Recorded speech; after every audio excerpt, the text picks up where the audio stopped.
तर मुंबईमध्ये समुद्राला मोठी भरती येणार आहे। पहाटे 5 वाजल्यापासून समुद्राला उधाण आलेलं आहे। समुद्राला 3.59 मीटरची भरती येणार असल्याचं सांगण्यात आलंय। या भरती दरम्यान पाऊस झाल्यानं मुंबई जलमय होण्याची देखील शक्यता आहे। तर आता पहाटेपासूनच समुद्राला उधाण आलेलं आहे।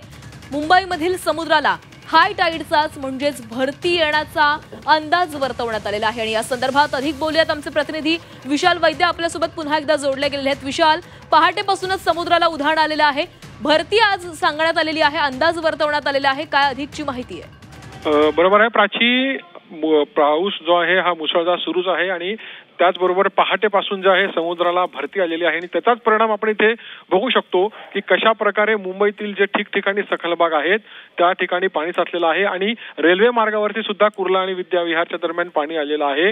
हा परिणाम जो आहे हा भरती आल्यामुळेच जो आहे सखल भागामध्ये पाणी जे आहे ते साचलेलं आहे।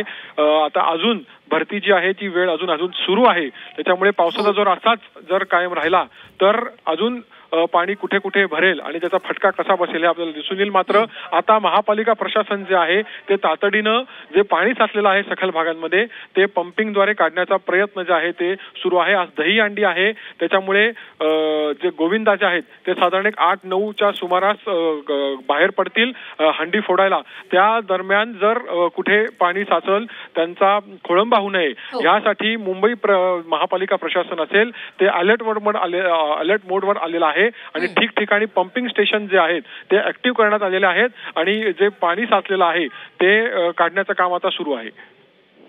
नक्कीच विशाल, तर ही महत्त्वाची अपडेट आहे। समुद्राला उधाण आलेलं आहे, भरती आलेली आहे, त्यामुळे आता भरती दरम्यान जोरदार पाऊसही बरसतोय, त्यामुळे अनेक सखल भागांमध्ये पाणी साचण्याची देखील शक्यता वर्तवली जाते। आज दहीहंडी आहे, अनेक गोविंदा पथक आज दहीहंडीचा उत्सव साजरा करण्यासाठी बाहेर पडतील, त्यामुळे त्यांचा कुठे खोळंबा होऊ नये यासाठी देखील प्रशासनाकडून काळजी घेतली जाते। मात्र मुंबईमध्ये काल रात्रीपासूनच असा जोरदार पाऊस बरसतोय आणि याचाच परिणाम आता रस्ते वाहतुकीला देखील बसल्याचे दिसतंय।